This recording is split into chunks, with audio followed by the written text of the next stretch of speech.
भागवत महापुराण की जय। कृष्ण कन्हैया लाल की जय। राधा रानी की जय। भगवान श्री कृष्ण के सभी भक्तों को राधे राधे। जय श्री कृष्ण। आज मैं आपको सुनाऊंगी भागवत महापुराण में नवम स्कंद में 24वां अध्याय विदर्भ के वंश का वर्णन। श्री सुखदेव जी ने कहा, परीक्षित, राजा विदर्भ के 3 पुत्र हुए, कुश, कृत और रोमपाद। रोमपाद का विदर्भ वंश में बहुत सम्मान था, वे श्रेष्ठ पुरुष थे। रोमपाद का पुत्र बरभू हुआ, उसका कृति, उसका उशिक, उसका चेदी हुआ। इस चेदी के वंश में दमत, घोष और शिशुपाल जैसे राजा हुए थे।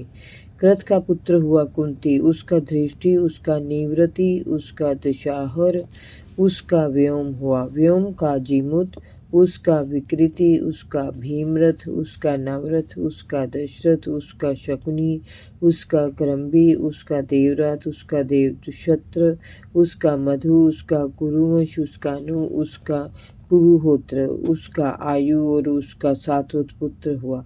सात्वत के 7 पुत्र भजमान, भाजी, दिव्य, वृष्णि, देवावृद्ध, अंधक और महाभोज हुए। भजमान की 2 पत्नियां थीं। पहली पत्नी से 3 पुत्र निमलोची, किंकिन और धृष्टि हुए और दूसरी पत्नी से भी 3 पुत्र शताजित, सहरतनजित और अयुताजित हुए। देवव्रत का पुत्र बरभू था। बरभू सभी मनुष्यों में श्रेष्ठ था और देवव्रत देवताओं के समान था। उन दोनों ने मनुष्यों को परम पद पर जाने का उपदेश दिया। सात्वत के पुत्रों में महाभोज भी बड़ा धर्मात्मा था। उसी से भोजवंशी यादवों का वंश चला। परीक्षित, वृष्णि के 2 पुत्र सुमित्र और युधाजित हुए। युधाजित के भी 2 पुत्र शिनी और अनमित्र थे।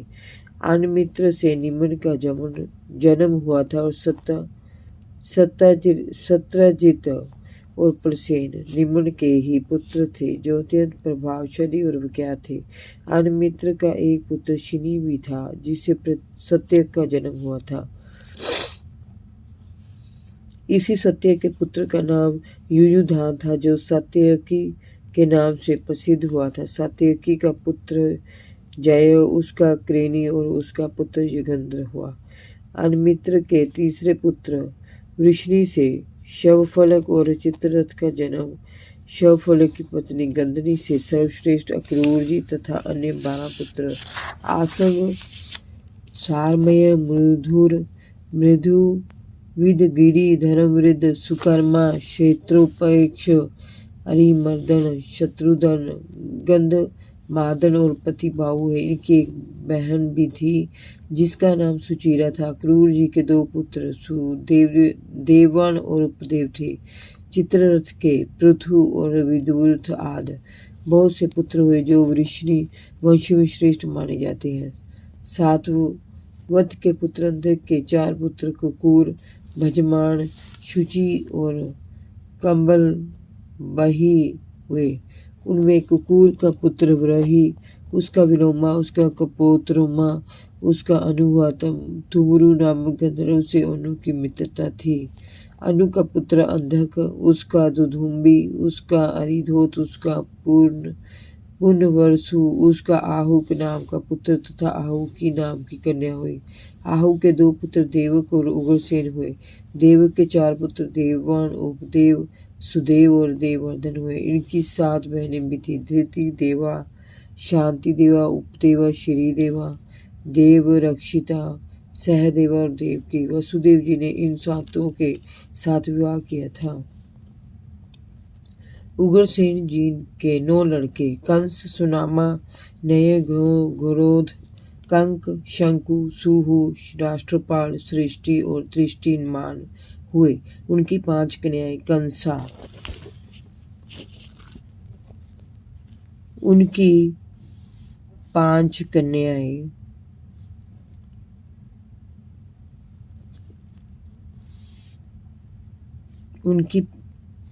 कन्याएं कंसा, कंसवती, कंका, शुरभु और राष्ट्रपालिका भी थी। इन सभी का विवाह देवभाग आदि वासुदेव जी के भाइयों से हुआ था।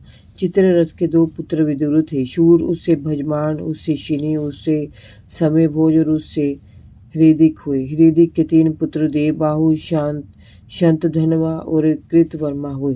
देवमीर के पुत्र शूर की पत्नी मारीशा थी। उसके गर्भ से 10 निष्पाप पुत्र वसुदेव, देवभाग, देवशर्मा, आनक, संजय, श्यामकंक, शमीक, वत्सक और वृक उत्पन्न हुए। ये सभी बड़े पुण्य आत्मा थे। वसुदेव जी के जन्म पर देवताओं ने शंख ध्वनि की थी और देवताओं ने आकाश से पुष्प वर्षा की थी, इसीलिए उन्हें अनंकदु नधुभी भी कहा जाता है। वे ही भगवान श्री कृष्ण के पिता बने थे। वसुदेव की 5 बहनें पृथा मीन्स कुंती, श्रुतदेवा, श्रुतकीर्ति, श्रुतशर्वा और राजा देवी थी। वसुदेव के पिता शूरसेन के मित्र कुंती भोज थे। उनकी कोई संतान नहीं थी, इसीलिए शूरसेन ने पृथा को उन्हें गोद दे दिया था। इसी से वे कुंती कहलाई। 5 पांडव और महारथी कर्ण कुंती के ही पुत्र थे। पृथा की छोटी बहन श्रुतदेवा का विवाह कुरुश देश के अधिपति वृद्ध शर्मा से हुआ था। उसके गर्भ से दंत वक्त्र का जन्म हुआ। पूर्व जन्म में यही सनक आदि मुनियों के शाप से हिरण्याक्ष बना था। श्रुतकीर्ति का विवाह कैकेयी देश के राजा धृष्टकेतु से हुआ था। उससे संतर्धन आदि 5 कैकेयी राजकुमारों का जन्म हुआ था। राजा देवी का विवाह जयसेन से हुआ था। उसके 2 पुत्र विंद और अनुविंद हुए। वे दोनों ही अवंती नरेश हुए।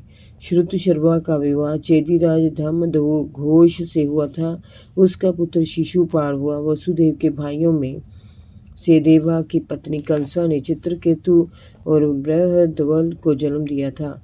देवशर्वा की पत्नी कंसवती ने सुवीर और इशुमान को जन्म दिया था। आनक की पत्नी कंका ने सत्यजित और पुरुजित को जन्म दिया। संजय की पत्नी राष्ट्रपालिका ने वृक्ष और धूम्र शरण आदि कई पुत्र उत्पन्न किए। इसी प्रकार श्यामक ने शूरभूमि में शुरभु नामक पत्नी से हरिकेश और हिरण्याक्ष को जन्म दिया। मिश्र केशी अप्सरा के गर्भ से वत्सक ने वृक आदि कई पुत्र उत्पन्न किए। शमी की पत्नी सुदामणि ने सुमित्र और अर्जुन पाल आदि कई पुत्र उत्पन्न किए। कंक की पत्नी कर्णिका ने ऋतधाम और जय नामक पुत्र उत्पन्न किए। वसुदेव जी की पूर्वी रोहिणी, भद्रा, मदिरा, रोचना, इला और देवकी आदि कई पत्नियां थीं। रोहिणी के गर्भ से बलराम जी का जन्म हुआ था। पूर्वी के गर्भ बलराम जी के गद, सारण, धुर्मद, विपुल, ध्रुव और कृत नामक पुत्र हुए। पूर्वी के गर्भ से 12 पुत्र हुए। भूत, सुभद्र, भद्रवाह, दुर्मद, भद्र आदि। मदिरा के गर्भ से नंद, उपनंद, कृतक, शूर आदि उत्पन्न हुए। कुशल्या ने केशी नामक यशस्वी पुत्र को जन्म दिया। रोचना से हस्त और हेमांतगंध, इला से उरुवलक आदि प्रधान यदुवंशी पुत्र उत्पन्न हुए थे। उपदेवा के पुत्र कल्प वर्ष आदि 10 राजा हुए थे और श्री देवा से वसु, हंस, सुवंश आदि 6 पुत्र हुए। देवरक्षिता के गर्भ से गद आदि 9 पुत्र हुए। सहदेवा के गर्भ से पुरु, विश्रुत आदि 8 पुत्र उत्पन्न हुए। परम उदार वसुदेव जी ने देवकी जी के गर्भ से 8 पुत्र उत्पन्न किए थे। उनमें से 7 के नाम कीर्तिमान, सुषेण, भद्रसेन, रजु, समर्धन, भद्र और शेषावतार। बलराम उनके 8वें पुत्र समय भगवान श्री कृष्ण थे। सुभद्रा देवकी की कन्या थी। देवकी के प्रथम 7 बालकों को कंस ने पत्थर की शिला पर पटक कर मार डाला था, क्योंकि उसे पता था कि देवकी का 8वां पुत्र उसकी मृत्यु का कारण बनेगा। परीक्षित, जब इस संसार में धर्म की हानि होती है और पाप कर्म बढ़ जाते, तब भगवान श्री हरि अपने अंश से अवतार लेते और पापियों का नाश करते हैं। भगवान श्री हरि सभी के दृष्टा हैं और असंग आत्मा है। योग माया के अतिरिक्त उनके जन्म और कर्म का कोई कारण नहीं है। उनकी माया का विलास ही जीव के जन्म, जीवन और मृत्यु का कारण है। उनकी कृपा से ही जीव माया को अलग करके आत्मा के स्वरूप को पहचान पाता है।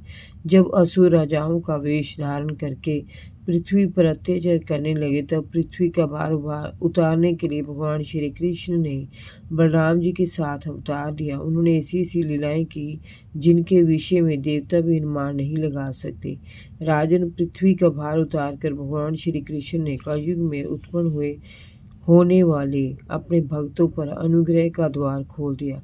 उनके यश और लीलाओं का श्रवण करके मात्र से ही सभी कष्टों का अंत हो जाता है। उनका यश लोगों के हृदय को पवित्र करने वाला तीर्थ है और संतों के लिए साक्षात अमृत है। प्रभु श्री कृष्ण की श्यामल गात सर्वांग सुंदर है। उनका मनोहर विग्रह अपनी प्रेम पर मुस्कान से सभी को आनंद से भर देता है। उनकी शोभा अद्भुत और निराली है। ब्रज, मथुरा और द्वारका में उन्होंने अनेक शत्रुओं का संहार किया और दुष्ट तथा पापी राजाओं के विनाश के लिए कुरुक्षेत्र में महाभारत युद्ध रचा। अर्जुन के द्वारा संसार को अपना विश्व रूप दिखाते हुए और उद्धव के माध्यम से गोपियों को आत्म तत्व का उपदेश देकर वे अपने परम धाम को सिधार गए थे। इति नवम स्कंद। हरि ओम तत्सत। जय जय श्री राधे। भागवत महापुराण की जय। कृष्ण कन्हैया लाल की जय। राधा रानी की जय। भगवान श्री कृष्ण के सभी भक्तों को राधे राधे। जय श्री कृष्ण।